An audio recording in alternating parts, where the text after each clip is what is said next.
Shalom Uvrahá, nossa aula de hoje é em resposta às perguntas dos nossos queridos amigos da ONG que apoiam, patrocinam a nossa instituição. Nossa diretora Morarifka. Shalom Uvrahá. E a nossa primeira pergunta dos nossos queridos amigos da ONG, nosso grupo fechado de estudos com o Rabino Gloiber no WhatsApp, é da Kátia, nossa querida Kátia. Ela pergunta: Rabino, doações de órgãos, o que a Torá ensina? Muito bom, muito obrigado para nossa querida Kátia pela pergunta. Está escrito nos 10 mandamentos que é proibido assassinar. E o pior do que assassinar, quer dizer, o grau mais elevado do assassinato é a pessoa se assassinar. Porque quando a pessoa assassina o outro, ainda dá para tentar encontrar uma justificativa que ele não tinha amor pelo outro como ele tem por si próprio. Por isso, o Pirkei Avot nos ensina: ame ao próximo como você ama a você própria, como a pessoa ama a si mesmo. Porque a si próprio, sempre a pessoa tem justificativas. O Adão jogou a culpa na Eva, a Eva jogou a culpa na cobra. Nunca você vai falar que fez alguma coisa porque você cometeu um erro. Sempre você vai falar foi por causa disso, por causa daquilo, você vai ter uma justificativa. Para outra pessoa, você nunca tem justificativa. Uma coisa interessante. A outra pessoa, tudo que a outra pessoa fez de propósito, consciente e é culpado pelo que fez. Tudo que você fez, você justifica. Você fala: eu estava nervosa, eu estava na menopausa, eu estava menstruada, eu estava isso, eu estava aquilo. Eu não vai entrar em todas as desculpas, mas sempre vai ter uma desculpa. Então, por causa disso, o Pirkei Avot diz: ame ao próximo como a si mesmo. Ou seja, o que é Avat Israel, o que é amor ao próximo, é você também justificar, falar: coitada, ela estava na menopausa, ela estava menstruada, ela estava nervosa, ela não tinha dormido. Essas justificativas que você justifica quando você faz alguma coisa errada, justifica para outra pessoa. Agora, a pessoa que se assassina, que é o pior nível de assassinato, porque você sabe que uma pessoa normal se ama e está disposta a justificar tudo que ela fez de errado, e ainda com tudo isso ela se assassinou. Então, é proibido assassinar. Em primeiro lugar, é proibido se assassinar, e a pessoa que se assassina, se suicida conscientemente, ela é enterrada fora do cemitério. Quer dizer, ela é uma pessoa tão ruim que nem direito a túmulo no cemitério judaico ela tem.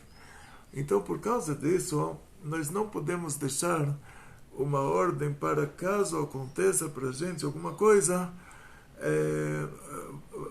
Deus me livre, a pessoa venha a doar um órgão vital. Porque morte cerebral no judaísmo não é morte. A pessoa está viva, ela está sem cabeça, mas o coração está batendo, ela é uma pessoa viva. Então não posso deixar uma ordem para doar o meu coração, porque para doar o coração a pessoa tem que estar em uma morte cerebral. E na hora que vão tirar o coração dela, estão assassinando ela a pedido dela. E isso é considerado assassinato pela Torá, é considerado Deus me livre. Então a pessoa não pode deixar uma ordem para que o outro assassine ela, porque aí os dois vão no outro mundo, os dois vão se dar mal. Tanto ela por ter se assassinado, quanto a pessoa que recebeu a ordem dela por ter cumprido essa ordem. Porque tem 3 coisas que a gente tem que morrer e não fazer. Uma dessas coisas é se alguém pede para você assassinar alguém. Senão ele te mata, você fala: morro, mas não vou assassinar. Então, e essa pessoa que você pediu para ele te assassinar, ele te assassinou. Então ele transgrediu uma das 3 coisas que ele tinha que morrer e não fazer. Então, assim, a gente não pode deixar essa possibilidade de doarmos um órgão vital, porque na hora que retiram de alguém os 2 pulmões, na hora que retiram de alguém o coração, na hora que retiram de alguém os 2 rins, a pessoa falece. Agora, se quiser deixar uma ordem para retirar um órgão não vital, quer dizer, você tem 2 pulmões, você quer doar um, a pessoa quer doar um, não você, a pessoa quer doar um, após a morte cerebral, ela deixa lá um atestado, caso ela tenha uma morte cerebral, que o médico determinou que ela vai viver mais 5 minutos e tudo vai estar perdido, e aí depois dos 5 minutos já não vai mais dar para doar nada, Então ela pode deixar uma autorização para doar um pulmão, porque aí ela não está se assassinando, que ela ainda tem um pulmão. É um rim e não os dois. Não pode deixar autorização para doar o coração, ou seja, um órgão que não seja vital, como a córnea, coisas assim que ela não morra caso esse órgão seja removido. Nossa diretora honorífica. Muito bom. A segunda pergunta é da nossa querida Daisy. E ela pergunta, gostaria de saber, até que dia é tocado o shofar? Até Rosh Hashanah ou até Yom Kippur? Como que é? Shalom Abraha para nossa querida Daisy. Daisy, esposa do Wilson Estopa. Esposa do Wilson Estopa da Rondônia. Olha, eu tenho inveja de vocês de conseguirem ser judeus tão longe, num lugar tão distante, tão longe das comunidades judaicas. Então, em relação ao shofar, tem uma tradição judaica, uma tradição, quer dizer, se a pessoa conseguiu fazer, fez, se não conseguiu fazer, não fez, de tocarmos o shofar do primeiro dia do mês de Elul até a véspera de Rosh Hashanah. Ou seja, o mês de Elul tem 29 dias, durante 28 dias no mês de Elul, nós tocamos o shofar durante o dia, a qualquer hora. Essa é uma simples tradição. Então vocês, no lugar onde vocês moram, tem que encontrar um carneiro, cortar o chifre dele. Eu mandei na nossa paraxá como fazer o shofar, a coisa mais simples que existe. Não precisa ter toda essa decoração e lapidar ele por fora, nada. O shofar simplesmente é o chifre de carneiro que você cortou a ponta, tirou o tutano, sopra lá dentro. Isso é durante 28 dias no mês de Elul. Na véspera de Rosh Hashanah, a gente não toca o shofar para separar entre os toques obrigatórios e o toque de Rosh Hashanah, que é o toque obrigatório, e os toques que antecederam o Rosh Hashanah, os toques do mês de Elul, que são toques somente por tradição judaica. Quando o Rosh Hashanah cai no Shabbat, não se toca shofar. Pela halachá, seria permitido, porque o toque do shofar é um mandamento faça. O mandamento faça de tocar o shofar, ele empurra o não faça, que aqui nem tem não faça. Aqui seria uma proibição de Rabanan de não tocar instrumentos musicais, porque eles fizeram um decreto, por causa que antigamente no Oriente Médio os instrumentos principais eram de corda. O rei Davi sempre cita esses instrumentos, essas harpas. A gente não sabe exatamente o formato da harpa, mas eram instrumentos de corda. E o ferro antigo não era como o ferro de hoje. Então a corda se quebrava e a pessoa consertava, e os nossos sábios eles decretaram para que a pessoa não venha transgredir um dos 39 trabalhos de Shabbat, trabalhos proibidos no Shabbat, que é Makeba Patesh, terminar um trabalho, fazer um concerto. Eles proibiram tocar instrumentos musicais. Tudo que eles proibiram, eles não proibiram em relação à mitzvah. Ou seja, tinham balneários romanos que eles esquentavam água no Shabbat. A pessoa ia nadar numa piscina de água quente, muito gostoso, mas era esquentada no Shabbat. Então os nossos sábios proibiram tomar banho de água quente no Shabbat. Só pode tomar banho de água fria. Mas o mikve das mulheres, e para os Hassidim até o mikve dos homens, que para nós o mikve dos homens também é mikve, mas o mikve das mulheres não tem problema de ser mikve de água quente, porque eles não decretaram sobre mitzvah. Todos os decretos dos sábios da Mishnah eram sobre coisas normais. Quando chegava na mitzvah, não estava decretado. Então eles acrescentaram, primeiro eles viram lá em cima que não tinha motivo para tocar o shofar no Shabbat. E aí eles decretaram aqui embaixo que talvez a pessoa, se você permitir tocar o shofar no Shabbat, a pessoa vai pegar o shofar, vai levar para o professor dele no meio do Shabbat para ensinar ele a tocar, e vai carregar no meio do Shabbat numa cidade que não tem eruv, uma cidade que não tem muralha como Jerusalém, ou que não tem essa fitinha em volta como no Bom Retiro. Então eles falaram assim, eles não não anular a mitzvah faça, continua, porque você vai tocar no segundo dia. Esse ano era Shabbat, era Rosh Hashanah, não tocamos o shofar, no domingo tocamos, sendo que você toca no segundo dia, a mitzvah não foi anulada. Então eles fizeram o decreto dos Chachamim baseado nisso que a Torá fala, que tudo que eles decretarem do lugar que Hashem vai escolher, a gente não pode se desviar nem para a direita nem para a esquerda. Eles decretaram que a gente não pode tocar shofar no Rosh Hashanah. Não anularam o mandamento, porque esse mandamento se estende também ao domingo. Então, ouvir o shofar em Rosh Hashanah, você ouviu no domingo, você cumpriu a mitzvah. E essa é a mitzvah do shofar, a mitzvah da Torá, você ouvir o shofar no dia de Rosh Hashanah, que não é Shabbat. Por isso você fala brachá, asher kedishanu b'mitzvotav v'tzivanu lishmoa, ouvir kol shofar, a voz do shofar.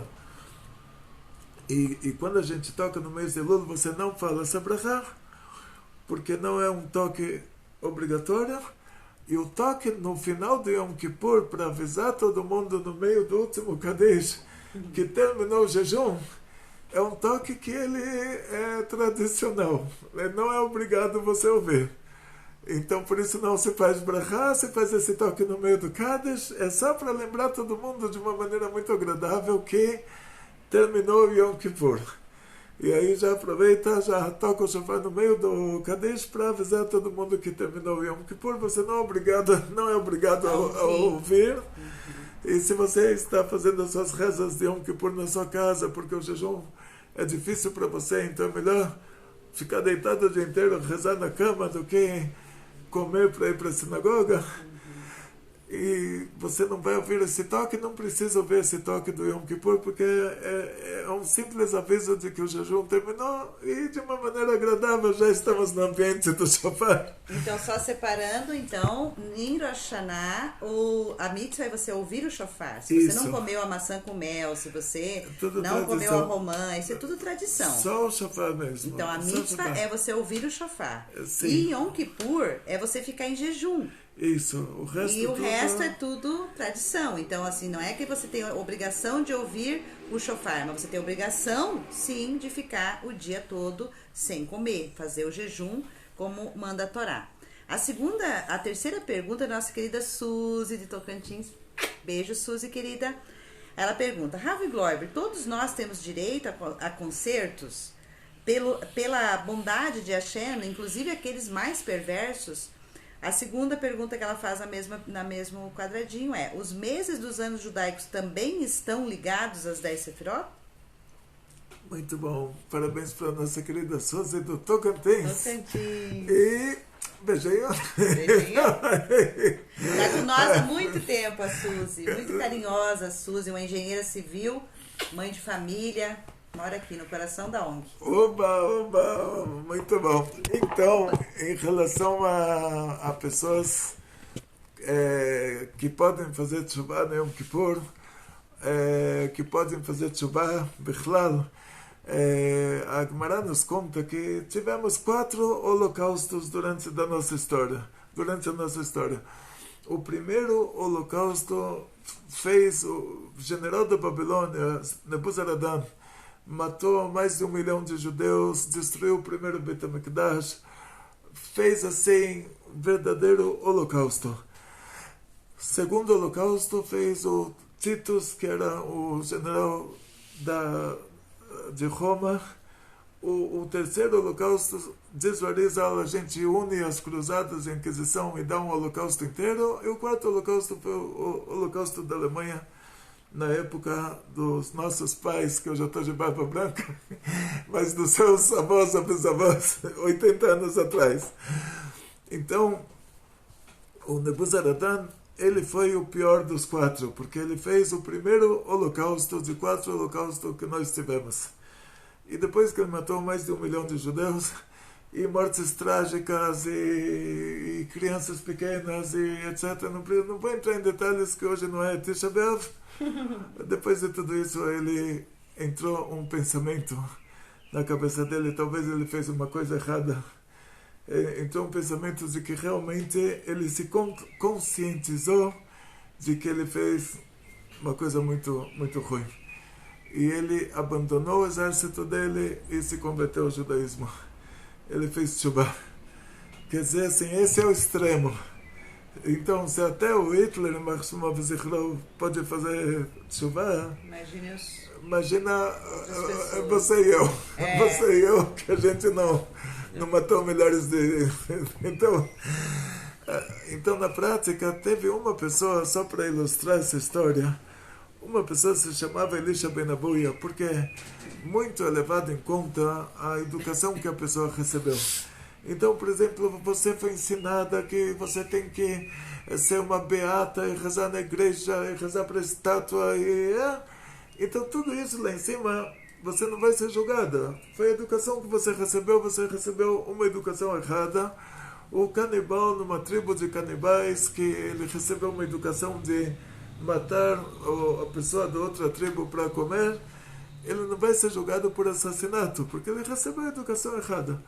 Então diz o Rambam, tem uma alahá, a Gemara traz um assunto, Tinok Shenishba Ben Akum, um nenê que foi preso entre os idólatras. E ele está fazendo idolatria, ele está comendo tudo que não deve, ele está se comportando de maneira incorreta, e ele não vai ser julgado por isso, porque essa foi a educação que ele recebeu. Então, a Gemara nos traz o problema mais grave do que o Nebuzaradan. Mais grave, porque o Nebuzaradan, ele foi educado numa família da Babilônia e ele já era um antissemita de nascença. Agora, a Gemara nos traz um caso que esse foi o caso extremo, e esse um Tana se chamava Elisha Ben Abuya.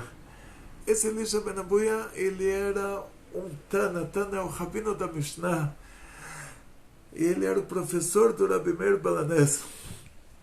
E essa pessoa, ele estava num nível tão elevado, mas tão elevado, que ele conseguiu um acesso ao mundo de cima, se chama mundo da Yetzirah, e ele conseguiu chegar num anjo, que o nome do anjo é Memtet, mas o nome desse anjo é como o nome de Deus, e esse anjo repassa toda a fartura lá de cima, a cota dessa fartura que os 70 povos do mundo têm que receber. Então ele repassa toda a fartura, aquela cota de fartura de abundância lá do mundo de cima, para 70 anjos que estão abaixo dele.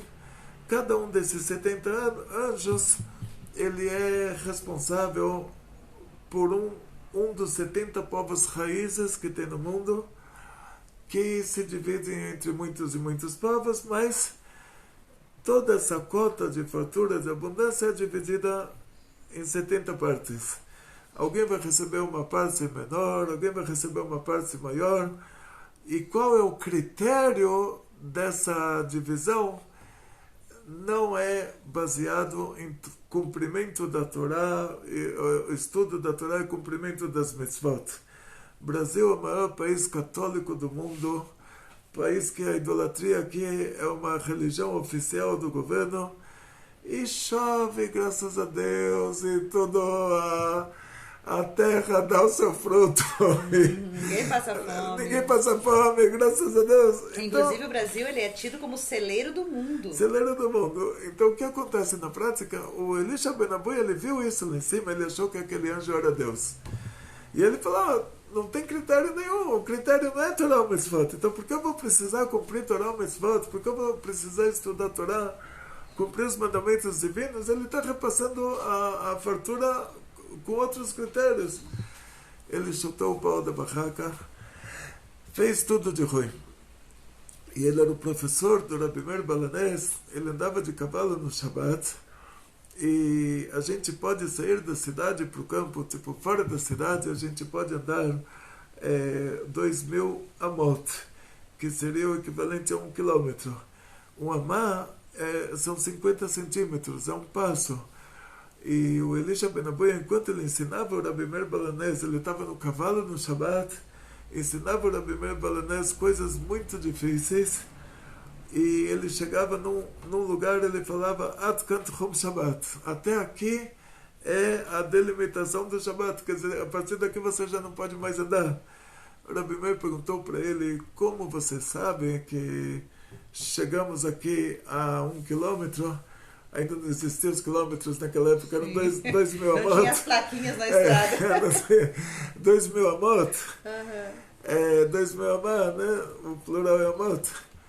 O Elisha Ben Abuya, ao mesmo tempo que ele estava ensinando coisas muito profundas, ele estava contando os passos do cavalo. O Rabi Meir, ele falou, você é uma pessoa tão grande, por que você não faz chuva? Ele disse, eu ouvi uma voz do céu, a voz do céu falou, todo mundo, chuva, banem, chuva, bem, voltem meus filhos bagunceiros, chutz miachar, fora o outro. Então ele recebeu uma mensagem lá de cima que ele não poderia ser aceito. E aí, e sempre que está escrito na Gemara, o Rabi Meir, outros dizem, é o Elisha Ben Abuya, a Mishnah fala, outros dizem, é o Elisha Ben Abuya que foi chamado de outro, para não colocar o nome dele na Mishnah. Então, o Rabi Yochanan, então a história continua assim, o Rabi Meir, ele no final disso, eu vou pular todos os detalhes. A intenção da voz do céu é uma tshuva normal. O que é uma tshuva normal? Tshuva sem neura. Você assume que você não vai mais fazer a coisa errada, você entendeu que a coisa errada foi um prejuízo para você.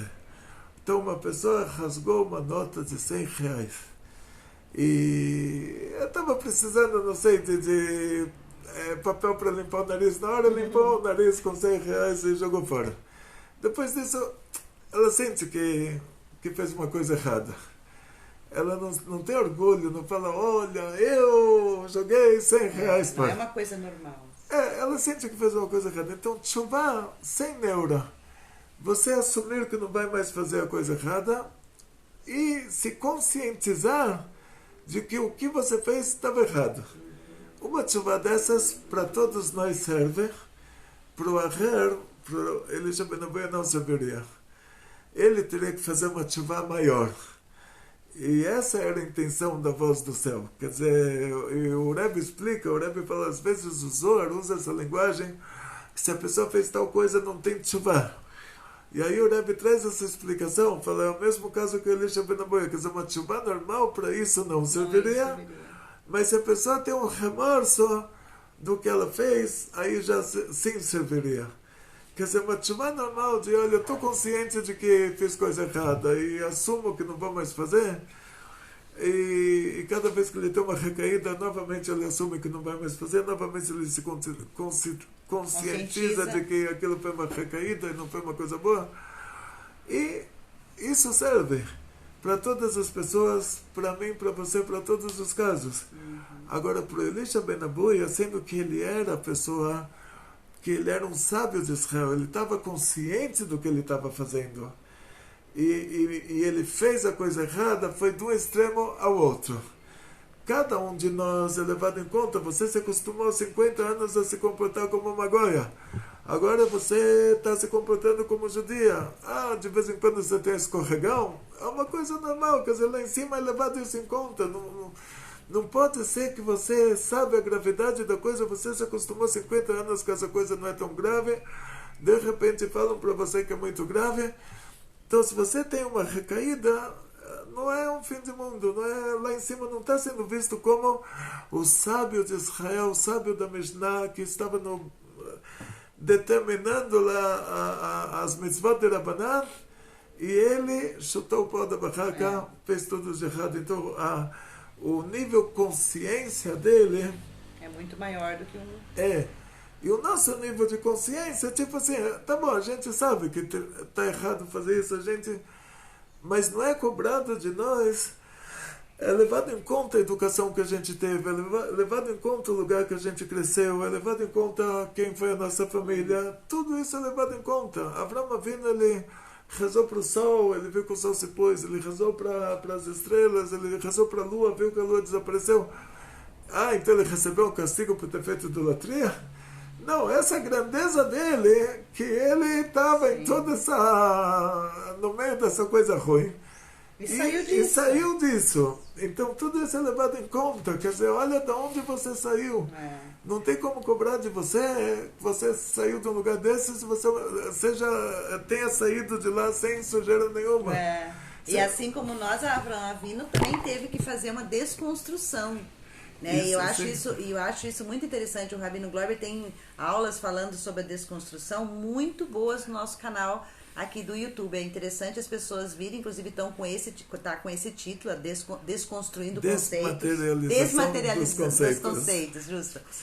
Aí o que acontece? Porque assim, qual que é o erro da gente? O erro da gente é a gente veio de outras religiões, aonde a gente foi ensinado e doutrinado, digamos assim, naquilo ali, e a gente respeitava os nossos pais, porque nós tivemos uma educação, diferentemente de muitas pessoas que não tiveram uma educação, né, que não tiveram uma casa, que não tiveram um lar. Nós não, a gente teve um lar, a gente teve uma família, que a gente sentava em volta da mesa, a gente teve pai, mãe, irmãos e etc.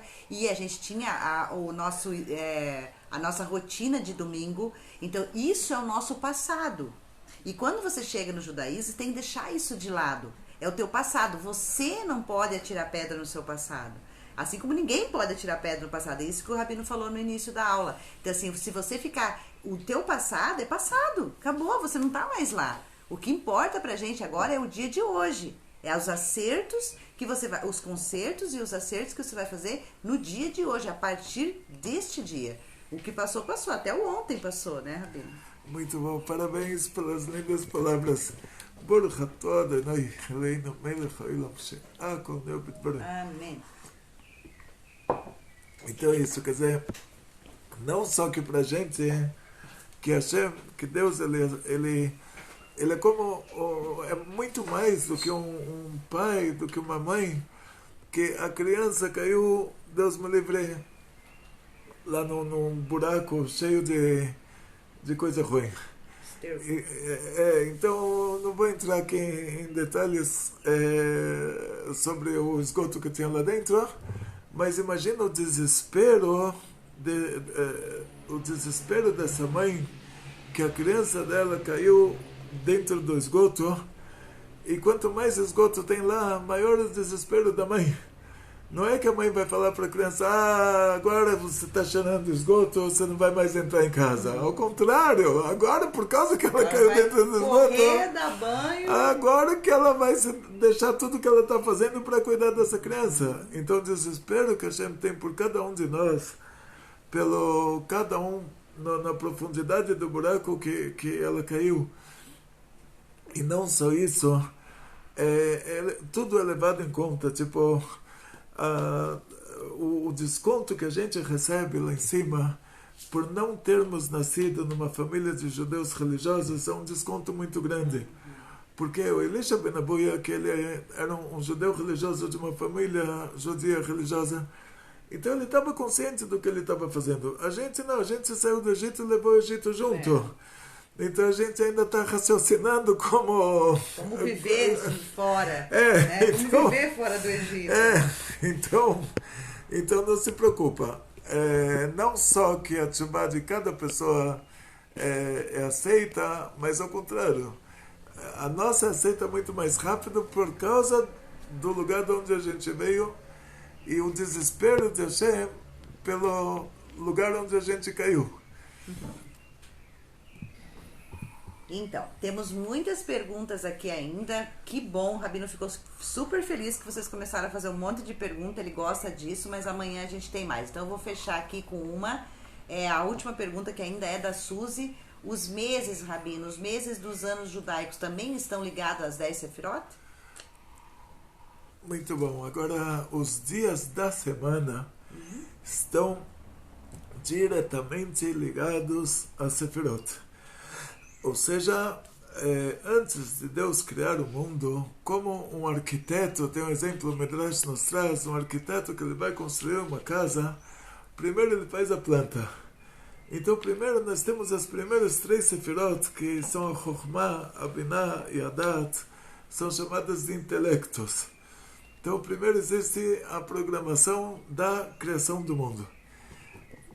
Quando começa a criação do mundo, o primeiro dia da criação, ele é a revelação da Sefirah, chamada de Chesed. Então, o primeiro dia é Chesed, Chesed é a bondade, e essa Sefirah, chamada de Chesed, ela é ligada à água.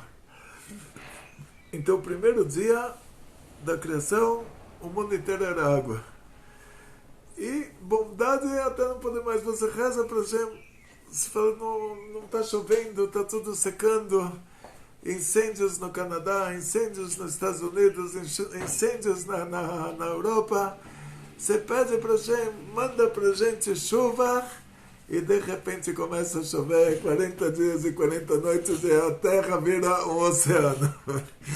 O primeiro dia da criação, aqui, muito obrigado para o nosso querido Léo, que ele trouxe esse luar, é só um esquema, como se fala? É um esquema. É um esquema. É um esquema da 10 Sefirot. Mas... não imagina que você vai fazer um turismo para o mundo de cima, você vai perguntar onde se encontram as 10 Sefirot. É um esquema te mostrando a ligação entre elas. Então, as primeiras 3 Sefirot, que são a Chokhmah, Binah, Hadat, elas são chamadas de intelectos. Então, é o projeto da criação do mundo que antecede a criação do mundo. Quando você chega na Chesed, é a bondade. O primeiro dia da criação é só água para tudo quanto é lado. Quando você chega na Gvura, a Gvura é a rigidez, então é a separação. Segundo dia da criação, que Hashem separou, fez os limites, a estratosfera, a atmosfera, aí você tem lá os raios e tudo que a Gvura é ligada ao fogo, é ligada aos limites. O terceiro dia, Tiferet. Tiferet, que Hashem fez o oceano à parte e a terra seca à parte, e aí surgiram, Hashem fez as árvores com as frutas, as ervas. Surgiu no mundo a possibilidade de existir vida nesse mundo. No terceiro dia, que é a Tiferet. Depois você tem o quarto dia, Netzach, que Hashem tirou daqui o Sol, a Lua, as estrelas, todas as galáxias. O quinto dia, que é Hod, quando foram criadas as aves e os peixes. O sexto dia, Yesod, quando foi criado o Adão e a Eva. E o sétimo dia, o Malchut, que faz parte dos 7 dias da criação, mas que nesse dia nada foi criado. Era o Shabbat da criação. Mas ele faz parte dos dias da criação e nele nada foi criado. Então, os 7 dias da semana, eles estão ligados diretamente às 7 Sefirot lá em cima. Agora, os meses do ano, a gente vai entrar, tem um Sefer Yetzirah, livro de Abraham Avinu, que ele vai falar sobre assuntos de Mazal, assim, signos, constelações.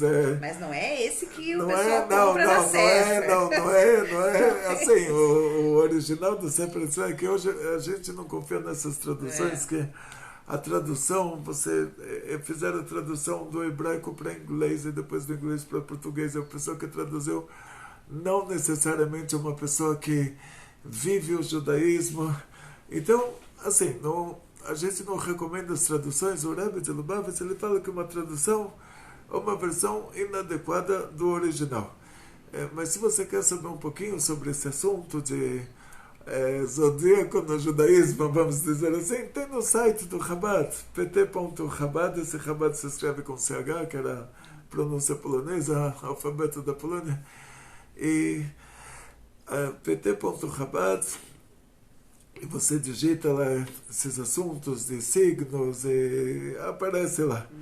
E, então, vamos dizer, de uma maneira bem genérica, né? Nós temos 12 meses, nós temos 10 Sefirot, nós temos ligações indiretas, não são ligações diretas, quer dizer, tem um mês que é Chesed, tem um mês que é Gvurah. Por exemplo, agora Tishrei é ligado a Gvurah, a Nissan é ligado a Chesed. Então, o Rosh Hashanah é Yom Adin, o dia do juízo, tipo, o dia do julgamento. O Pesach é Chesed. Sim. E não vai de acordo com o sede da Sefirot, assim, que depois da Gvura vem a Tiferet. Não tem uma ordem, né? Não tem uma ordem, tem uma ligação indireta, mas não tem uma ordem.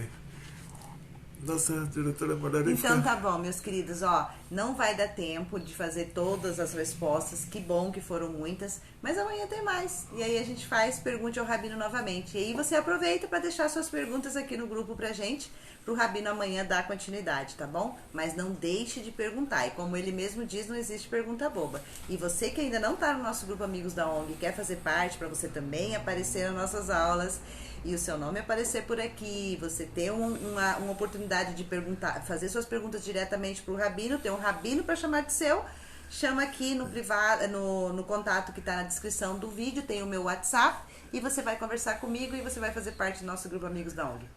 Um beijo no coração de vocês, não esqueça as caparotas, até amanhã, até quinta-feira, até sexta-feira de manhã ainda dá para fazer, R$50 por pessoa, me chama no privado também.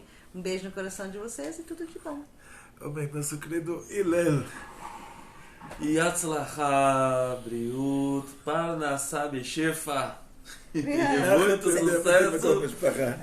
Você já fez seus caparotes? Ainda não. Já! Fizemos hoje! Oh. Já compramos hoje! Compramos. A ação. Sim. A ação não. A ação não. E agora o principal, o Rabino Gloiber. Opa! Então, muito sucesso, muita saúde, muito dinheiro. Felicidades judaicas de toda a família, grandes milagres em grande estilo. Agora costuma se falar nessa época do ano Gumar Hatimah Tová, quer dizer, um término da Hatimah. Hatimah é selo. Mas esse selo antigamente era quando o rei escrevia uma carta, essa carta era um pergaminho, e para saber que veio do rei mesmo, ele colocava uma cera e com o anel dele tinha um carimbo. Então o decreto era selado. Isso, então agora em Rosh Hashanah foi decretado para a gente que cada um de nós vai ter muito sucesso, muita saúde, Amém. Muito dinheiro, felicidade judaica e toda a família, grandes milagres em grande estilo. Mas agora precisa ser selado esse decreto. Então a gente tem que pressionar lá em cima. Mas então, toda vez que você assiste uma aula, que você estuda a Torá, que nem por exemplo agora aqui, ó, nós temos aqui quase 40 minutos de aula. Isso aí conta a nosso favor.